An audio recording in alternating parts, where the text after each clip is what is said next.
The distress beacon had been pulsing for 3 cycles before the Wanderer picked it up. Paisley leaned over the navigation console, her dark eyes scanning the coordinates with practiced efficiency. The signal originated from Sector 7G, a desolate stretch of space where broken ships went to die. "Cole, we've got a live one," she called over her shoulder. Her partner emerged from the engine bay, wiping grease from his hands onto his already stained jumpsuit. Cole had been with Paisley for 5 years now, salvaging debris and rescuing the occasional stranded pilot. In all that time, they'd developed an unspoken language of glances and gestures. "How live?" he asked, moving to stand beside her. "Vital signs are weak but present, non-human. Xylothian, maybe? The signature's all wrong, though." Cole frowned. Xylothians were insectoid, proud, and rarely found themselves in distress. They were master navigators, their 4 wings allowing them to maneuver ships through gravitational fields that would crush lesser species. "Set course," he said. "Let's see what we've got." The wreckage of the scout ship hung suspended in the void like a broken toy. Its hull was split open, exposing delicate internal structures to the harsh vacuum.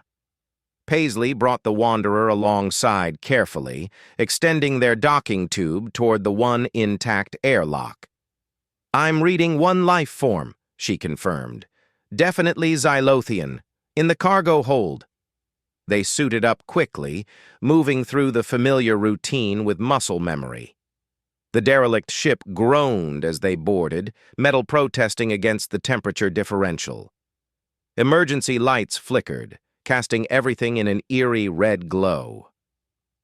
Cole led the way, his heavy boots magnetic clamping to the deck with each step. Paisley followed, her scanner sweeping for structural weaknesses. They found the cargo hold door jammed half open. "Hello?" Cole called out. "We're here to help. We received your distress signal." A sound emerged from the darkness, half sob, half clicking. The universal translator struggled with it before rendering. "Please, help me." Paisley squeezed through the gap first, her smaller frame giving her the advantage. She activated her helmet light and immediately gasped. The Xylothian was trapped. A massive cargo container had shifted during whatever catastrophe had befallen the ship, pinning the alien against the bulkhead. But it wasn't the container that made Paisley's blood run cold. It was the way the creature was trapped. Xylothians possessed 4 magnificent wings, iridescent membranes stretched over delicate bone structures. This one's wings were splayed out, caught beneath debris panels that had fallen at precise angles. The wings couldn't fold, couldn't move, and the creature's lower body, Xylothians had a unique anatomy, with leg structures that could close tight against their thorax when in flight mode, was held open by a support beam that had fallen across its lap. "I can't move my wings or close my legs," the Xylothian whispered, its compound eyes glistening with what might have been tears. "For 3 cycles. The pain." For a Xylothian, this was the ultimate humiliation. Their wings and legs were expressions of their dignity, their control. To be forced into this exposed, vulnerable position was a psychological torture as much as a physical one. Cole had squeezed through behind Paisley. He took in the situation with a long, slow breath. "This is bad," he muttered. "We need to stabilize the debris first," Paisley said, her mind already working through the problem. "If we move the wrong piece, everything could shift. The whole section might decompress." "Agreed." Cole began scanning the wreckage with his engineering eye. "The container is the keystone. Everything else is leaning on it." The Xylothian made a sound of despair. "Leave me. You cannot solve this. The angles are impossible. I have calculated every scenario. I will die here." Paisley moved closer, careful not to disturb anything. She bent down until she was eye level with the trapped alien. "You haven't calculated with humans in the equation," she said softly. She pulled out her portable terminal and began taking measurements. Cole watched her work, a slight smile tugging at his lips. He'd seen that look before. Paisley solving an impossible puzzle. The Xylothians are master navigators, she murmured, more to herself than anyone else. You calculate in 4 dimensions, plan routes through gravity wells that would rip our ships apart. But you know what humans are good at? The alien's antennae twitched. What? Brute force and stubborn stupidity. Cole laughed despite the situation. She's not wrong. What are you thinking, Paige? She pointed to a series of debris pieces. We can't lift the container, it's too heavy, even with our exo assists. But we don't need to lift it, we need to rotate it, 15 degrees clockwise. That will free the wings first. Then we use the cutting torch on the support beam. Controlled burns, nothing that will cause sparking in this oxygen mix. We free the legs last. That container massing 3 tons, Cole pointed out. How do we rotate it?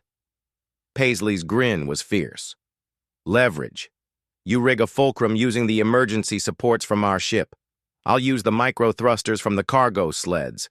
We don't lift, we pivot. The Xylothian's eyes widened. That might... The calculations? Don't calculate, Paisley said, already moving. Trust. For the next hour, they worked.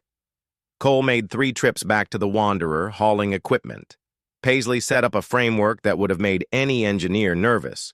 It was held together with magnetic clamps, emergency struts, and what Cole privately called optimistic thinking. But it was the human approach.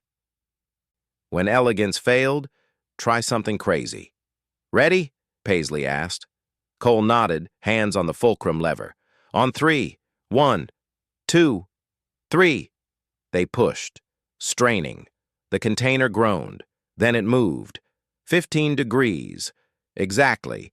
The debris panels holding the wings fell away. The Xylothian gasped, immediately folding its wings against its body. The relief was palpable. Half done, Cole said, grabbing the cutting torch. The support beam took longer.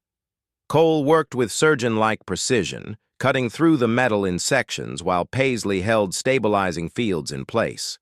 Finally, with a shower of sparks that made everyone flinch, the beam fell away. The Xylothian closed its legs, curling into a protective posture. It trembled. You did it, it whispered. You actually did it. Paisley helped the alien to its feet, all 6 of them. Can you walk? Yes, I think so.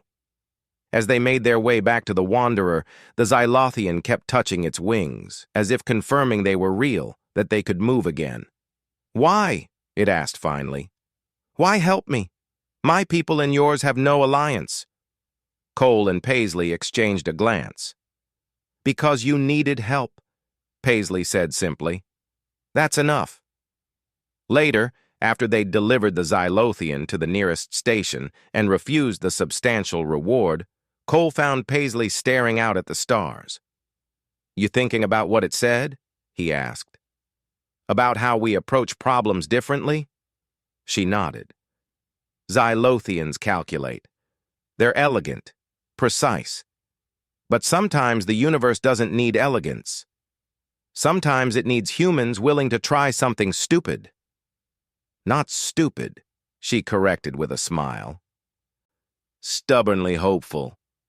Cole raised his coffee in salute. To humanity, then. Too dumb to know when we're beaten. Paisley clinked her own mug against his. And too stubborn to give up trying. Outside, the stars wheeled on in their ancient dance, indifferent to the small victories of small creatures. But those small victories mattered. They always had.